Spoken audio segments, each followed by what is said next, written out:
A big hello and a very warm welcome to a very special episode of Brand Equity with me, Sonali Krishna. It's special because I have some of India's leading marketers right here with me in the Brand Equity studio. Now, just before I introduce my heavyweight panel, let me first put in context today's topic of discussion and debate. Interbrand India, part of the Omnicom Group, which has just released its 2015 Best Indian Brands report, is a survey that identifies the best performing Indian brands which are likely to make it global.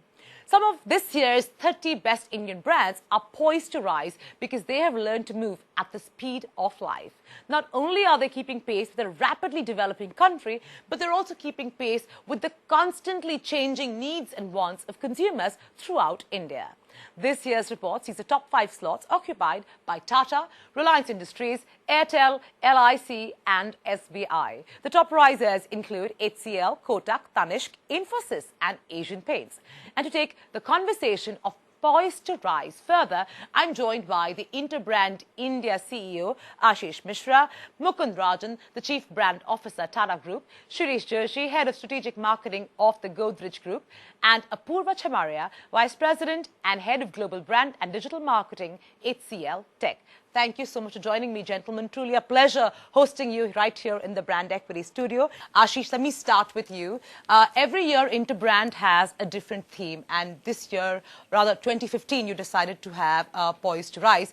Why do you think that was an apt theme to have? And if you could also explain to me what that exactly means for my benefit and, of course, for all my viewers. There is a purpose for this celebration. And that purpose actually emanates from the 2 league tables that we present in the Indian market. The first of it is the more celebrated best global brands, which is the ranking of top 100 brands in the world by brand value. Sure. The second is the best Indian brands that we are talking about and that we are here to discuss today. The interesting point is that there is no commonality between the two. There is no Indian brand yet in the best global brands league table. And the purpose of Interbrand India and the best Indian brands, therefore, is to identify our best performing brands and then be of help in navigating the journey and be the bridge between the 2 league tables. Sure. Let me come to you, Mukund. Firstly, many congratulations on being #1 and the most celebrated brand on the Interbrand brands list. But having, and you've been #1 since its inception in 2013. You're, one company that is synonymous with trust in the Indian market. And this is for now years on, and this is not a new thing. Having said that, you're also one company that has made global strides. So you'd be, best poised to answer this question as to what different skill sets do you need to adopt and ensure that, it seeps through your entire company DNA to ensure that you are also, in vogue and in sync with the global landscape. So I'm going to give you a slightly long answer. Sure. I'm going to say that what has worked for us in India, quite honestly, is what we think will work for us overseas. Okay. And let me explain what we think has worked for us in India. I think 3 factors that I'd point to. The first is consistent and long-term orientation of our leadership right at the top.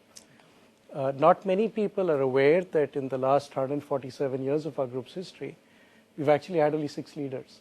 Okay. Which makes for an average tenure of at least 25 years of each leader. That makes for enormous consistency of vision. And you're saying that's a good thing? I think that's a terrific thing. That's worked for us. It may not necessarily work for every other corporate, but certainly it's worked for Tatas. Because you have a long-term orientation even towards issues like risk. Sure.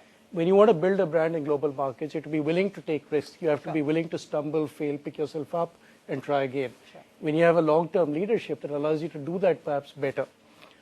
The second point I'd make is really success. Nothing succeeds like success. And your customers talk about it, your lenders talk about it, your investors talk about it. The third point that I would make is being values driven.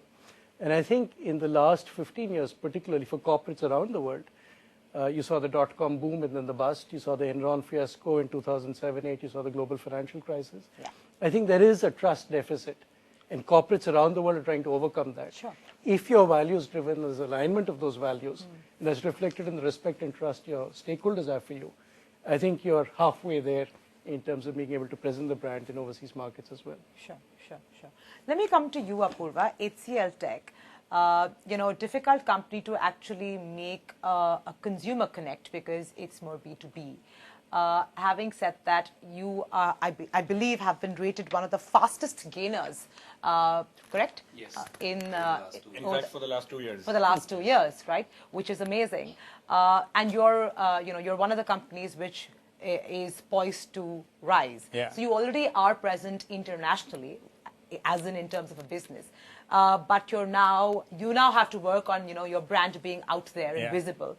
What are the kind of challenges you're facing, as HCL Tech to make your presence felt? And let's not forget, we have our own typecasting of Indian tech companies, right? As the factory, as the outsourcer, so to speak. So to break these myths and bust these myths and start afresh, how difficult is that? So thank you, Sonali. That's a very good question. So I think a couple of challenges are often the amount of media spend Indian brands do is not commensurate with our global aspirations. Fair enough. The second challenge is, which we have not currently faced, is we see a lot of our peers and other brands repeating exactly what got them success in India and hoping it will get them success globally. What has got you here often doesn't take you ahead. Absolutely. Right? So it's a lot about learning, unlearning. Third is actually working with world-class agencies and not really working on a lift and shift model where all your creative development happens out of India, all your communication is developed here, because it is very hard to get that sensibility and that ethos. If you're advertising in Bay Area, California, and you expect an Indian creative house to develop it, it's often very, very challenging. Sure. So have a network of agencies, work with best in breed, and have a leadership team in marketing and in management, which is pretty much global. Coming to you, Shireesh.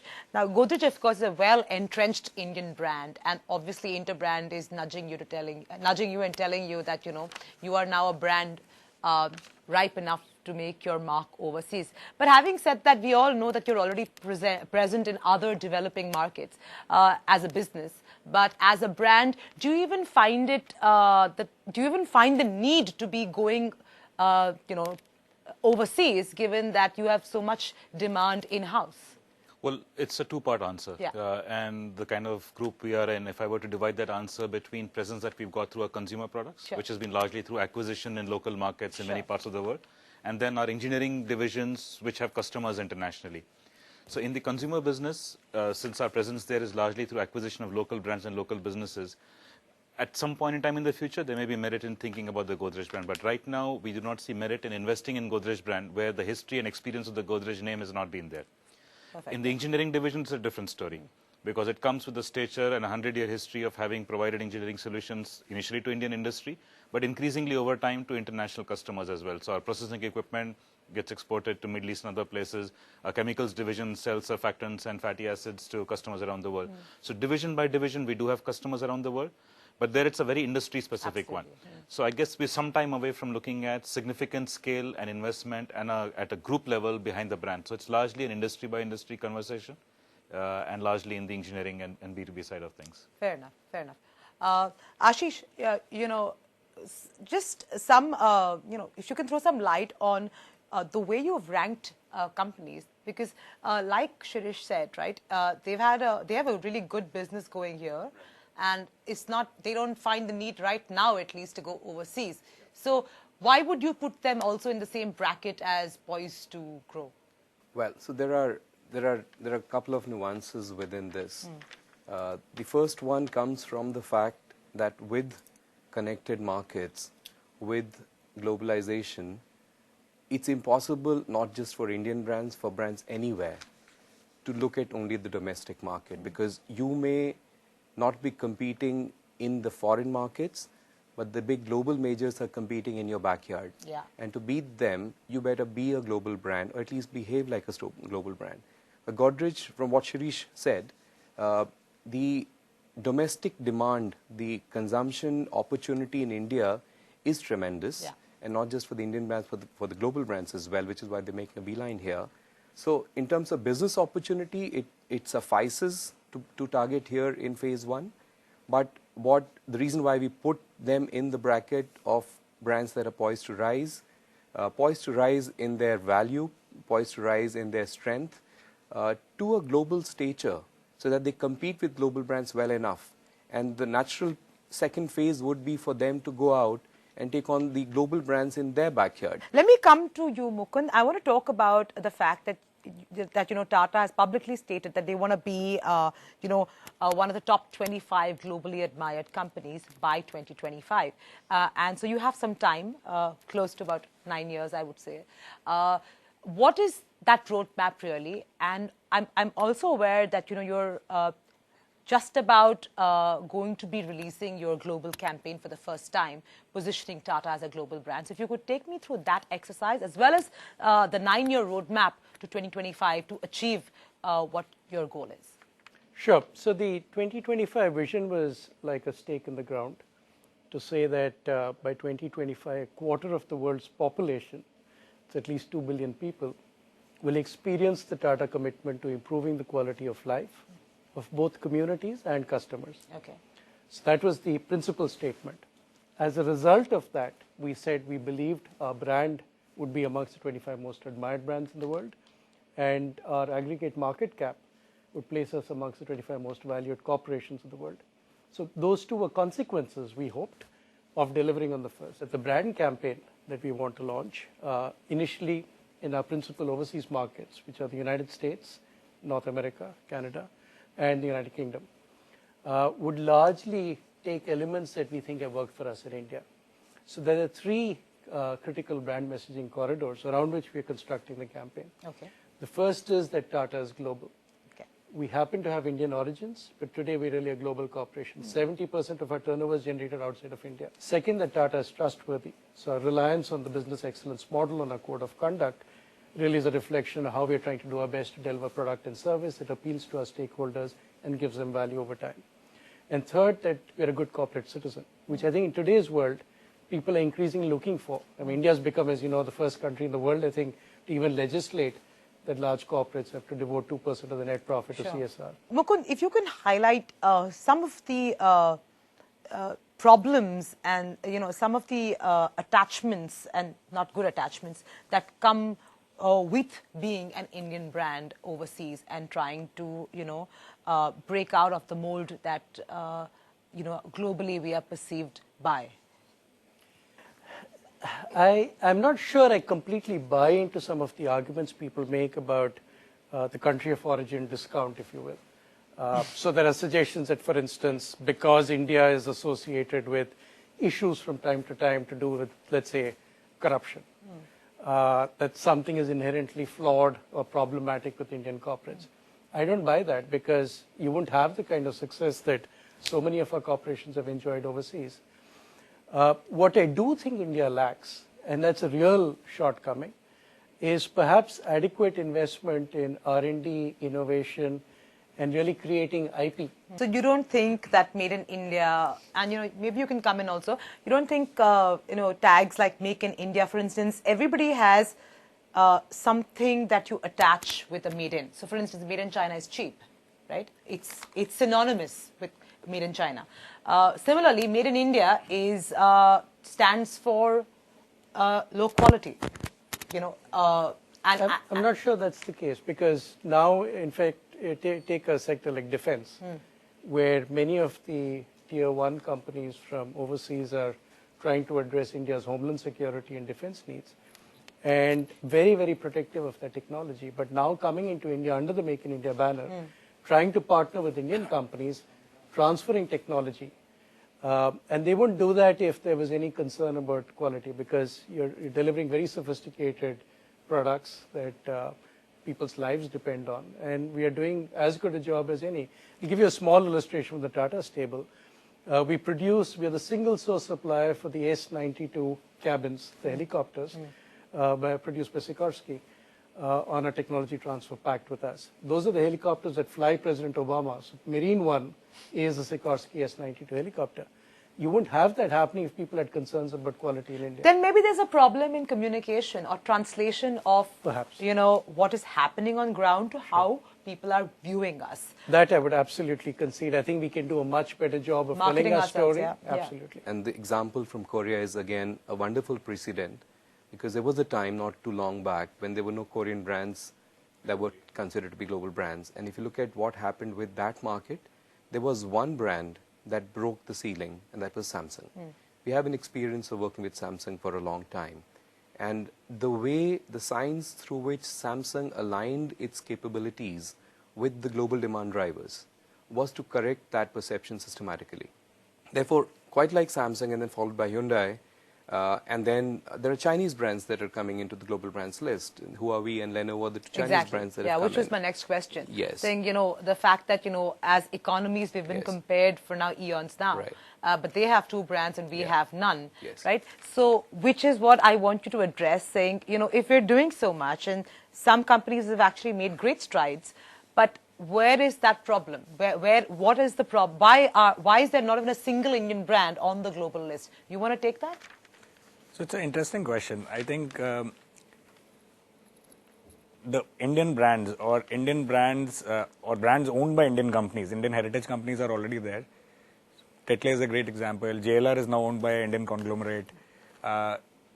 It takes time to build brands. And or if you want to non-linearly build brands, you have to go digital, where you can really growth hack and expand very, very fast.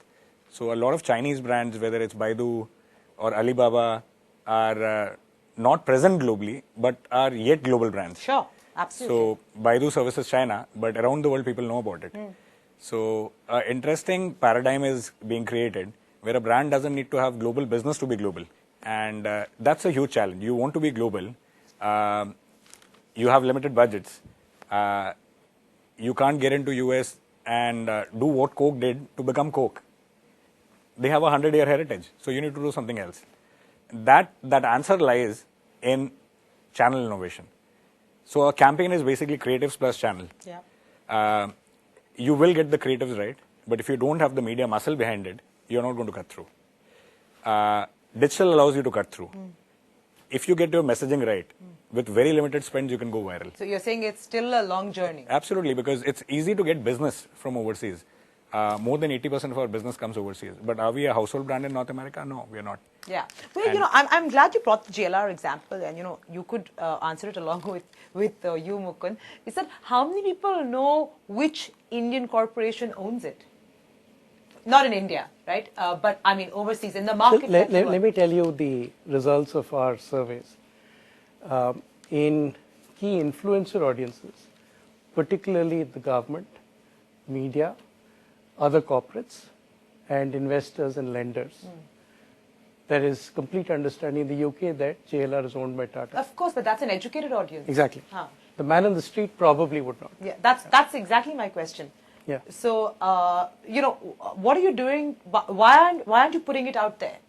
No, so Is that strategic? No, absolutely not. I think people need to understand who Tata is, which is why we want to tell a story. Okay. And that's a story that's going to be an umbrella story, not just for the JLR product and service, Sure. equally for Tetley, Sure. equally for our hotels business, Sure. equally for our steel business. Yeah. So it has to cover the gamut, which is exactly what we're going to address. Okay. Absolutely. Okay. I want to just ask a very strange question. Is it really important to have the mother brand, which needs to be known as the mother of a star brand, or is it okay to just have a star brand be the star, and who cares who the mother brand is? And that's actually been a debate in several boardrooms, as I'm given to believe, because, for example, Bata in India, everybody thinks it's an Indian brand. Nobody knows it has Czech origins, right? Or for that matter, Zara, right? Who really knows where Zara's origins are from? You ask any person in the street, I'm sure they don't know. Even if you go to Europe or you go anywhere else, I don't think they really care. It's a brand on its own, and it's a brand that people love. So I'm saying, is it important to be attaching the mother brand and glorifying the mother brand and stating the origin out? Because maybe for Indian brands it'll work if nobody knows where the origins are from. I'm just saying, as for a matter of debate. So if I might take a stab at that, I think you can make the case that for different corporates it may vary. Some may want to tell their story, some may be a little reticent about Sure. telling the story. Sure. Some may want to tell it in more detail, some may want to tell it in less detail. So going back to your original question, I don't think it's necessarily what makes or breaks the brand. Okay. So I don't think it's essential. Okay.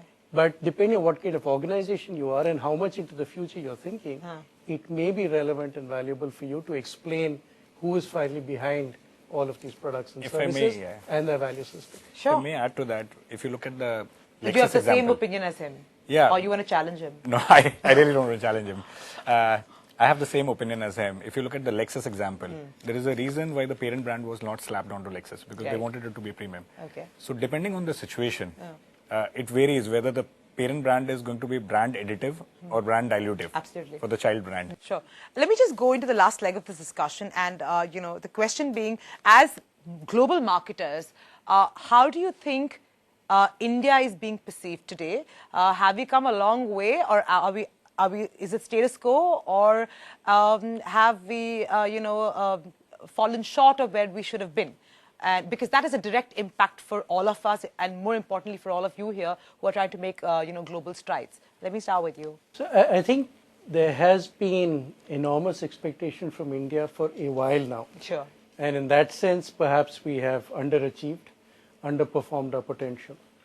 And I think the last few years, there was a perceptible slowdown. And at a time when China was also beginning to see some slowdown, perhaps we've missed an opportunity or two. But I think there is a lot of activity going on to redress that imbalance. And I think Indian corporates are hungry and want to demonstrate that we have the ability to take on the world's best in their markets. So I think India's image will change. I think it is, as we discussed earlier, going to take a little bit of time. But I think a lot of the investments, a lot of the understanding of what it takes to succeed and how to benchmark and compete with the best in the world is there. I think because we have access to a lot of global Fortune 500 customers whom we meet, India is often seen as a bright spot in the world. If you talk about very stable politically, very sound economically. I'm sorry? Very sound economically. What did you say before that? Very, very sound and stable politically. So we have a strong political leadership now in India. Now? Yeah. Okay. Yeah. So it is very important, because if you actually talk about Northern Africa or in a lot of markets, they have a lot of potential, but they've never had sound, stable political leadership. I like to think of it as, for the first time, we have a chief marketing officer. So PM Modi is doing a great job of marketing India. And that, of course, helps all of us in some way or the other.